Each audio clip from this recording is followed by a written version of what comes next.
मेरा नाम पंकज बिट्टू है और मैं थर्ड ईयर MBBS स्टूडेंट हूँ यहाँ पे। जैसा कि आप लोग जानते हैं कि आज जो ये हमारा सत्याग्रह है ये 29वें दिन में प्रवेश कर रहा है। इसमें शुरुआत में हम लोग शांतिपूर्ण तरीके से धरने पर बैठे रहे। धीरे धीरे जो विद्यार्थियों के कड़े इरादों को देखते हुए हमारे रेजिडेंट डॉक्टर्स हमारे साथ में आए। उन्होंने ग्रेडेड मैनर में 1 घंटे 2 घंटे OPD सेवाओं से एक पेशेंट से माफ़ी मांगते हुए OPD सेवाएं बंद की। उसके बाद में भी जब सरकार की तरफ से कोई पॉजिटिव रिस्पांस नहीं आया तो मजबूरन उन लोगों को OPD को पूर्ण रूप से बंद करना पड़ा। वार्ड्स और इलेक्टिव सर्जरीज में भी हड़ताल करनी पड़ी। उसके बाद भी जब सरकार की तरफ से कोई ठोस निर्णय इस मामले में नहीं आता हुआ दिखा तो पिछले 2 दिन से इमरजेंसी सेवाएं भी प्रभावित हैं। इसी तरह से आप देख सकते हैं पीछे भी बोर्ड लगा हुआ है कि 3 दिन से ज़्यादा हो चुके हैं जब से विद्यार्थी भूख हड़ताल के ऊपर हैं। कई विद्यार्थियों की तबीयत भी बिगड़ चुकी है। तो सरकार के सामने संदेश स्पष्ट है कि विद्यार्थी अपनी मांगों पर बिल्कुल अड़े हुए हैं। हमारी 2 राउंड्स में बातचीत हो चुकी है सरकार के प्रतिनिधियों के साथ। दोनों मीटिंग्स में principal secretary to chief minister, ACS madam, director medical education मौजूद रही।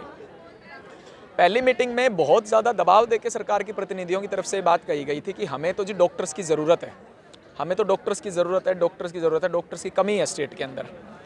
इसी वजह से जब दूसरे राउंड की हमारी बातचीत हुई 27 तारीख को, तो हमने प्रदेश सरकार के सामने एक प्रपोजल रखा, कंपलसरी सर्विस का प्रपोजल, जिसके अंदर प्रदेश के गवर्नमेंट मेडिकल कॉलेजेस से पास आउट होने वाले हर एक स्टूडेंट को कंपलसरी तौर पे 1 साल के लिए प्रदेश के सरकारी अस्पतालों में, PHCs में, CHCs में, चाहे वो ग्रामीण हो, चाहे वो अर्बन हो, चाहे वो सब सेंटर हो, चाहे वो मोहल्ला क्लिनिक हो, उसके अंदर 1 साल प्रदेश की जनता के लिए काम करना होगा।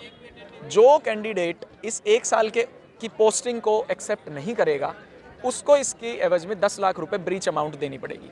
लेकिन बड़े ही अचंभे की बात है कि जो हरियाणा सरकार के हमारे मुख्यमंत्री जी और उनके अधिकारीगण एक तरफ ये बात कहते हैं कि प्रदेश के अंदर सरकारी डॉक्टर्स की कमी है और इस कमी को पूरा करने के लिए ये बॉन्ड पॉलिसी लाई जा रही है, बिना नौकरी की कोई बात करे, वहीं वो सरकार कंपलसरी सर्विस के प्रपोजल को सिरे तौर पर ठुकरा रही है कि विद्यार्थी ये कह रहे हैं कि हम काम करना चाहते हैं और उसको वो सरकार ठुकरा रही है।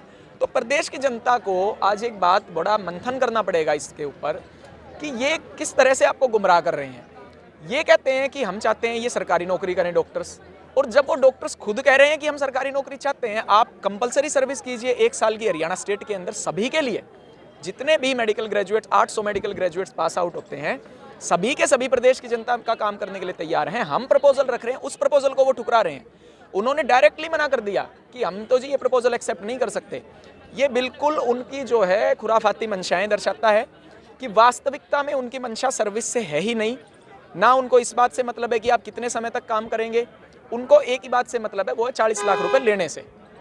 दोनों ही मीटिंग्स में पूरे तरीके से जो अधिकारीगण वहाँ पे मौजूद थे उनका घुमा फिरा के एक ही बात थी कि आप 40 लाख रुपए रीपे कैसे कर सकते हैं, उसके लिए हम सहूलियत करने के लिए तैयार हैं, उसके लिए हम आपको 10 ऑप्शन दे देंगे। लेकिन शुरुआत में ये 40 लाख रुपए लिए ही क्यों जा रहे हैं उस बात पे कोई बात करने के लिए तैयार नहीं है।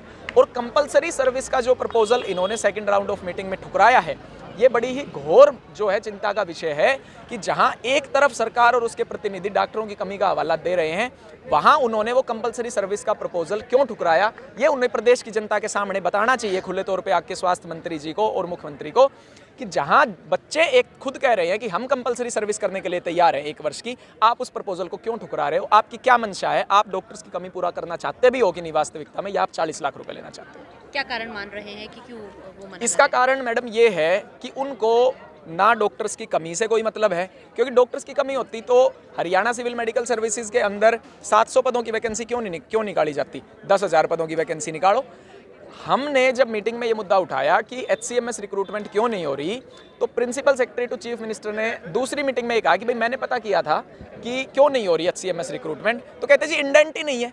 इंडेंट का मतलब होता है रिक्वायरमेंट, जब रिक्वायरमेंट ही नहीं है तो वो रिक्रूटमेंट क्यों करेंगे।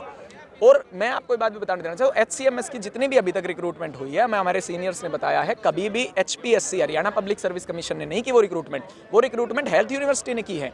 तो हरियाणा सिविल मेडिकल सर्विसेज की तो पहले ही HPSC रिक्रूटमेंट नहीं कर रहा। जब उनसे पूछा प्रिंसिपल सेक्रेटरी चीफ मिनिस्टर ने क्यों नहीं कर रहे आप रिक्रूटमेंट डॉक्टर्स की, तो कहते जी रिक्वायरमेंट नहीं है, इंडेंट नहीं है। बताइए किस तरह की बात है, रिक्वायरमेंट नहीं है, आपके अधिकारीगण कह रहे हैं रिक्रूटमेंट की रिक्वायरमेंट ही नहीं है डॉक्टर्स की। आपके मुख्यमंत्री जी चिल्ला चिल्ला के कह रहे हैं कि डॉक्टरों की कमी इतनी ज़्यादा है। तो वास्तविकता क्या है प्रदेश की जनता के सामने रखो, गुमराह मत करो। अच्छा, कल मीटिंग होनी है, उसको लेकर क्या कल हमारे को जिस तरह से नोटिस मिला है, कल मुख्यमंत्री जी के साथ 2 बजे की मीटिंग हरियाणा निवास में शेड्यूल हुई है। हम बिल्कुल पॉजिटिव नोट पे मीटिंग का स्वागत करते हैं। हम मीटिंग में जाएंगे और उनसे हम समाधान की रिक्वेस्ट करेंगे, लेकिन हम भी उनको ये संदेश देना चाहते हैं कि जब प्रदेश के बच्चे, जब प्रदेश के मेडिकल ग्रेजुएट्स खुद आपके सामने कंपलसरी सर्विस का प्रपोजल रख रहे हैं, तो आप वो एक्सेप्ट क्यों नहीं कर रहे, ये आप जवाब दीजिए।